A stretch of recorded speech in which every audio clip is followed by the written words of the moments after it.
udaranya segar nih, apalagi cuaca terik gini, cocok untuk penghilang haus. Omong-omong soal semangka, aku jadi keingat cerita semangka emas. Seandainya biji semangka ini bijinya emas semua, aku pasti sangat senang. Aku akan menjadi kaya raya seperti dermawan. Tidak. Bagaimana kalau... tidak.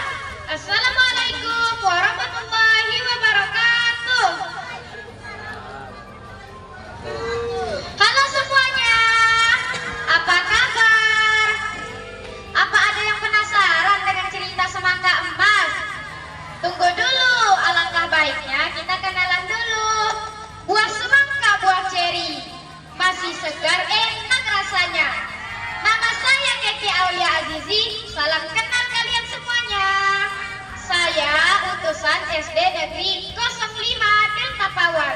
Hari ini saya akan menceritakan sebuah kisah yang berasal dari Sapas, Kalimantan Barat dengan judul Dermawan dan Semangka Emas. Cerita rakyat ini diambil dari buku seri cerita rakyat Kalimantan Barat. Berikut kisahnya. Pada zaman dahulu, di daerah Sapas, Kalimantan Barat, hiduplah seorang saudagar kaya raya. Saudagar itu mempunyai dua anak, yang sulung bernama Muzakir, sedangkan yang bungsu bernama Dermawan. Kedua anak itu memiliki sifat yang berbeda. Muzakir sangat sombong, kikir dan tamak, sementara Dermawan sesuai dengan namanya adalah anak yang murah hati dan suka beramal. Sejak kecil, Muzakir tidak pernah mau beramal kepada fakir miskin.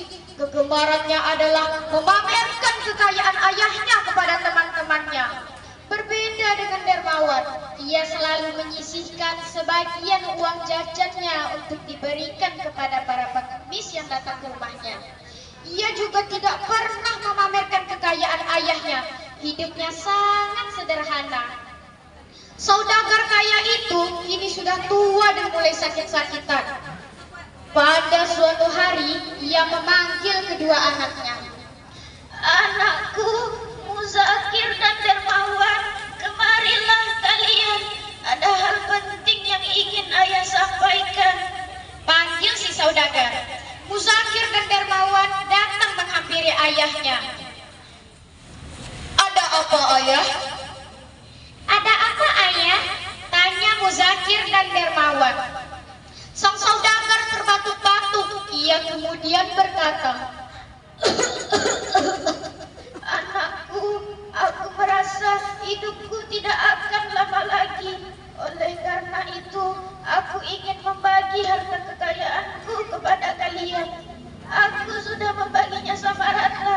Janganlah kalian saling iri.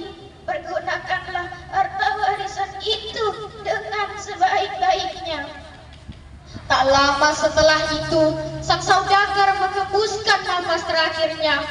Muzakir dan Dermawan menangisi kepergian ayah mereka.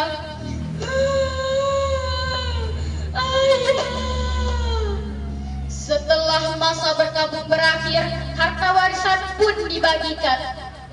Muzakir dan Dermawan mendapat harta warisan yang tidak sedikit.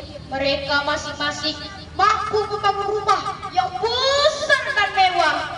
Setelah membangun rumah, harta yang tersisa masih berlimpah. Muzakir menyimpannya di sebuah peti besi yang dikunci. Kemanapun ia pergi, kunci itu selalu dibawanya.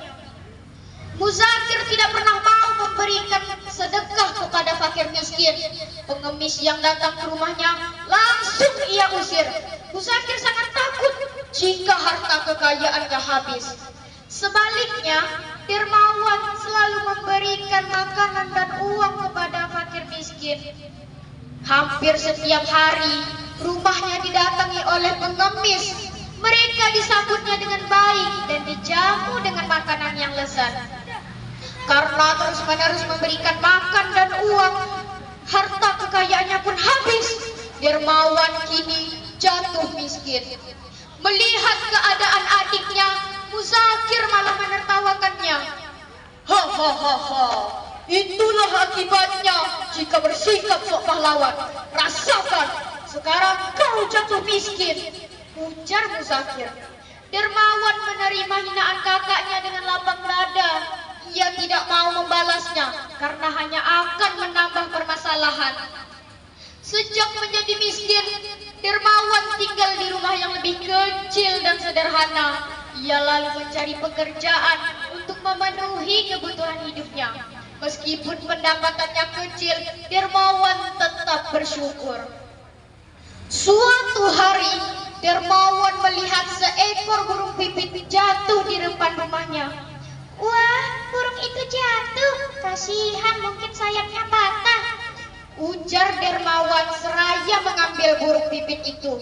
Benar saja, sayap burung itu patah karena terkena lemparan katapel. Pasti anak-anak nakal yang melakukannya, gumam Dermawan. Ia membawa burung itu ke rumah dan mengobatinya. Kemudian burung pipit itu dirawatnya sampai sembuh. Beberapa hari kemudian, sayap burung itu telah sembuh. Ia sudah dapat mengibaskan sayapnya lagi. Burung itu pun terbang kembali ke sarangnya. Esoknya, burung pipit itu datang ke rumah Dermawan.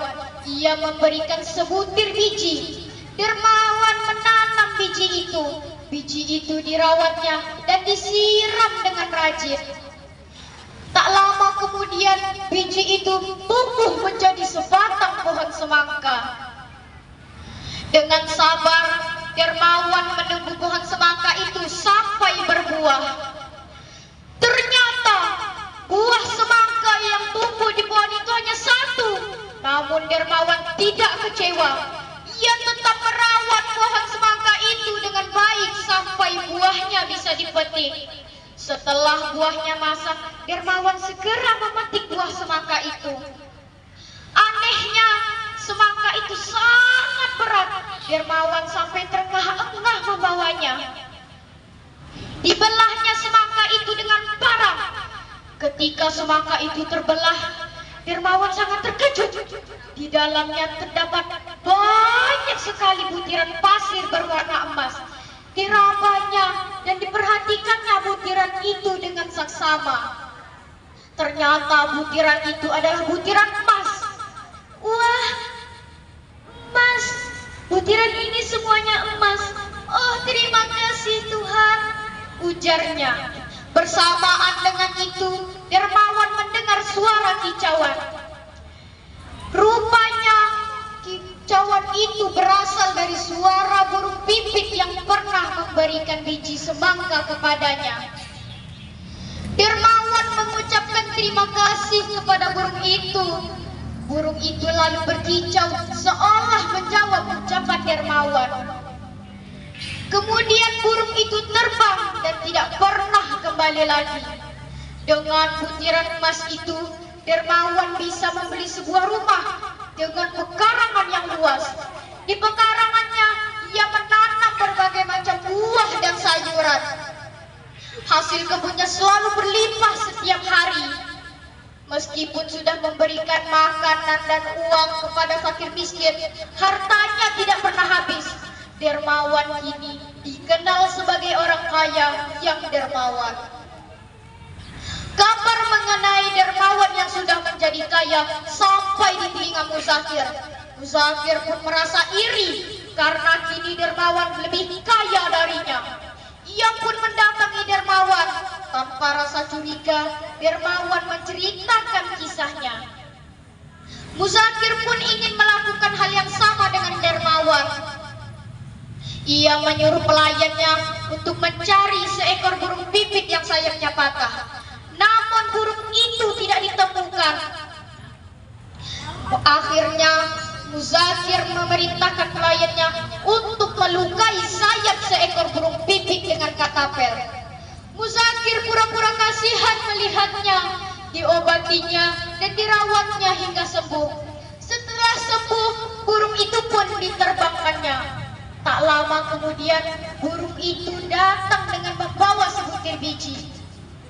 Muzakir menerima biji itu dengan sangat senang. Ia lalu menyuruh pelayannya untuk segera menanam biji itu.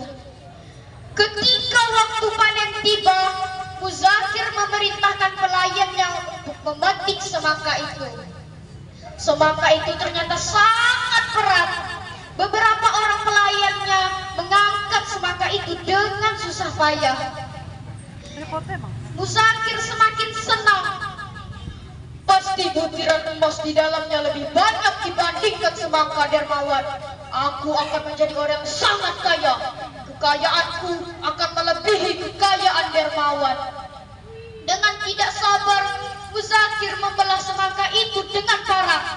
Tiba-tiba, menyemburlah lumpur hitam dan kotoran dari dalam semangka. Baunya sangat busuk. Seluruh wajah dan tubuh Muzakir terkena semburan lumpur itu. Muzakir berlari keluar rumah karena tidak tahan dengan baunya. Di jalan, orang-orang menertawakannya sambil memandangnya dengan jijik. Muzakir sangat malu dan menyesali perbuatannya. Demikian kisah dermawan dan semangka emas.